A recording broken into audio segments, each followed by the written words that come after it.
Magandang araw mga kabengbeng. So, may testing tayong unit ngayon.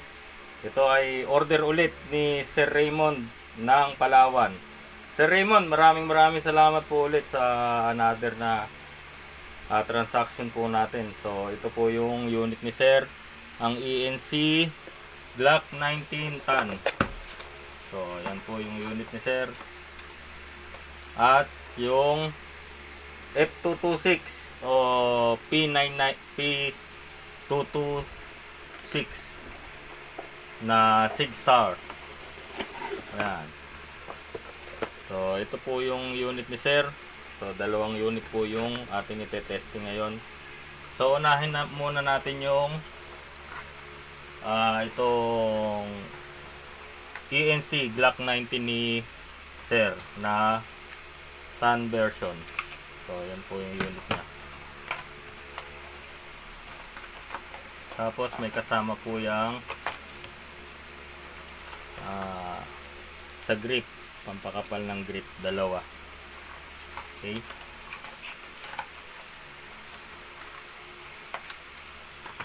Siyempre, yung mahiwaga natin is sticker. So, lagyan natin ng gas, sir. Pabaliktad po paglalagay ng gas, sir, ha? So, sa dami po ng unit mo na na-order sa akin, sir, kabisado mo na po yan. Pero ulitin pa rin po natin para sa iba nating mga kabengbeng. Tapos, baba lang po yung follower. Dito na tayo maglalagay ng bala.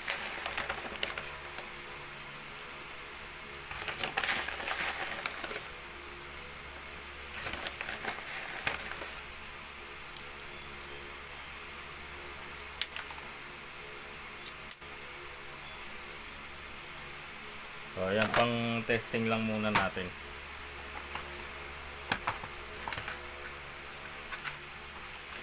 So, ito po yung unit mo, sir.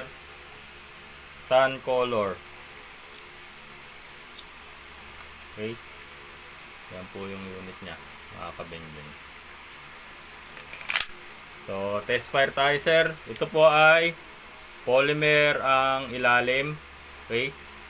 At metal ang slide. Okay. So, sa mga magtatanong po ng Glock kung full metal po ba, hindi po full metal ang mga Glock kahit sa tunay na baril po. Ito po ay polymer ang ilalim, tapos metal slide. Okay po. So, testing tayo.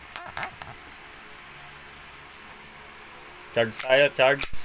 So, may safe po ito dito. Pero sa tunay na mga baril po, wala pong talagang safe yan dito.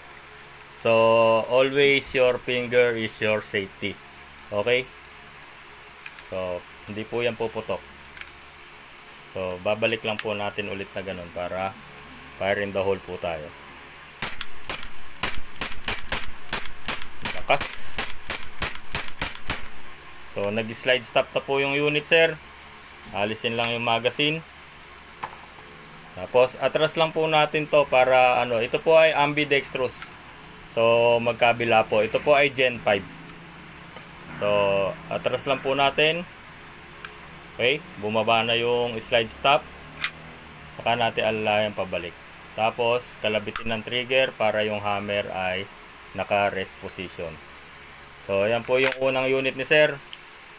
Testingin naman po natin yung pangalawa.